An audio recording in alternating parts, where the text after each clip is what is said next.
Okay, what should be the anthropologist's action on ethnocentrism? A, be lukewarm about it. B, advocate it.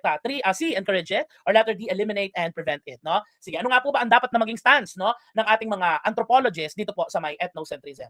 Syempre, kailangan nating alalahanin. Bakit, ano nga kasing ethnocentrism? Ito yung superior na pagtingin sa sarili. Di ba? Parang, I am better than others. My culture is better than others. So, should we advocate that? Should we be lukewarm about that? No? Kasi active avoidance yung being lukewarm. No? Should we encourage that or should we eliminate that? The answer is, we need to eliminate and prevent that. No? Tumpak! Alright? So, ang ethnocentrism, again, it's thinking that your own culture is the only valid culture. Is the better culture than the others. Ay, bakit nyo ginagawa yan? Bakit kayo nag-aasawa na marami? Sabi sa kultura namin, isa lang dapat. Ay, hindi po pwede yung ganon. You need to eliminate such bias. Now, if you will not use ethnocentrism, ano ngayon ang ipopromote mo kung ikaw ay isang anthropologist? That's the question, no? Lumilitaw din po sa board exam. Yan, ulitin ko. Kung ina-avoid mo, kung ine-eliminate mo ang ethnocentrism, ano ngayon ang ipoprovide mo? Thank you so much, Coach John. Good night po. Ulitin ko po ulit ito. Aba, nauna na sa atin si Sir. Alright? Sige.